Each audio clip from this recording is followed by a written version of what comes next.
ഇന്ന് നമ്മുടെ പ്രിയപ്പെട്ട സഹപാഠികളായ ഏഞ്ചലും സ്പ്രീതും നാട്ടിൽ നിന്ന് തിരിച്ചു വന്നു. സെമ്മ് സ്റ്റാർട്ട് ചെയ്തിട്ട് ഒരാഴ്ച എന്നിട്ട് 2 തവണ കെട്ടിയെടുക്കുന്ന ഇന്നാണ്. ഇടുക്കിയിലെ പ്രകാശ് എന്ന കൊച്ചു ഗ്രാമത്തിൽ നിന്ന് വരുന്ന ഏഞ്ചലും കോട്ടയം ജില്ലയിലെ ചെറുവള്ളി എസ്റ്റേറ്റിലെ റബ്ബറും തോട്ടങ്ങളിൽ കളിച്ചു വരുന്ന നമ്മുടെ സ്പ്രീതിയുമാണ്. സ്പ്രീതി തിരിച്ചു വന്നപ്പോൾ കൈയും വിട്ടാടിയല്ല വന്ന കൈസ്, ഒരു കുപ്പി നിറയെ ഉപ്പിലിട്ട് ഡബിൾ ഒളിക്കുമായിട്ടാണ്. ദിവസം ഫോൺ ചെയ്ത് എന്ന് വരും ചോദിക്കുമ്പോൾ അവൾക്ക് ഒറ്റ മറുപടി ഉള്ളായിരുന്നു, നെല്ലിക്കയിൽ ഉപ്പ് പിടിച്ചിട്ട് വരാമെന്ന്. ഈ പൊട്ടത്ത് പറഞ്ഞുകൊണ്ടിരുന്ന ഈ നെല്ലിക്ക അവളുടെ ബുദ്ധി പോലെ ചെറുതും ചുരുങ്ങിയതാണെന്ന് ഞങ്ങൾ കാണുമ്പോഴാണ് ഗൈസ് മനസ്സിലാക്കുന്നത്. ഈ ഉപ്പിലിട്ട വെള്ളം കുടിച്ചുകൊണ്ടിരിക്കുന്ന ഈ ഏഞ്ചൽ സ്വന്തമായിട്ട് ഏലകൃഷി ഉണ്ട്, എന്നിട്ട് പോലും ഒരു ഏലക്കയുടെ തുണ്ട് പോലും ഇവള് കൊണ്ടുവന്നിട്ടില്ല. കൂട്ടുകാരിയാണ് പോലും കൂട്ടുകാരി. ആരും പിടിക്കണം. ട്രീസ് പിന്നെ പൂച്ച പിടിക്കാൻ പോയതാണ് നിങ്ങളാ കണ്ടത്. ഉപ്പിലിട്ടതെല്ലാവരും കൂടെ വലിച്ചു വാരി തിന്നുന്നത് കാണുമ്പോൾ മിക്കവാറും എല്ലാവരും കൂടെ ഒരു അയ്യത്ത് നിരന്നിരിക്കേണ്ടതായിട്ട് വരുമെന്ന് തോന്നുന്നു. പിന്നെ നിങ്ങൾ ഈ കണ്ടുകൊണ്ടിരിക്കുന്ന ഒരു ചലഞ്ചാണ് ഡബിൾ ഒളിക്ക് അതേപോലെ കാന്താരി ഒന്നിച്ച് തിന്നണം, പക്ഷെ ഒരു എക്സ്പ്രഷൻ ചേഞ്ച് ഉണ്ടാവരുതെന്ന് പറഞ്ഞ് ഞാനാണ് എൻ്റെ ബുദ്ധിയിൽ തോന്നി ഈ ഐഡിയ കൊണ്ടുവന്നത്.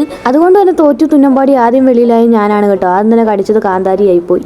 ഇവളുമാർക്കൊന്നും യാതൊരു എക്സ്പ്രഷൻ ചേഞ്ചും ഇല്ല. നോക്കിയേ, എൻ്റെ ബുദ്ധി ആയിപ്പോയി. പണ്ടറോടെ ഈ ചുമച്ചിട്ട് നിർത്താനും പറ്റുന്നില്ല. ഇത് കണ്ടിട്ട് നിങ്ങൾ തെറ്റിദ്ധരിക്കുന്നു വേണ്ട, ഇവർ ലെസ്ബിയൻ കപ്പിൾസ് ഒന്നുമല്ല. നീണ്ട വേർപാടിന് ശേഷം കണ്ടതിൻ്റെ സ്നേഹപ്രകടനങ്ങളാണ് നിങ്ങൾ ഈ കണ്ടുകൊണ്ടിരിക്കുന്നത്. അപ്പോൾ ഇന്നത്തെ ഉള്ളൂ. Bye bye.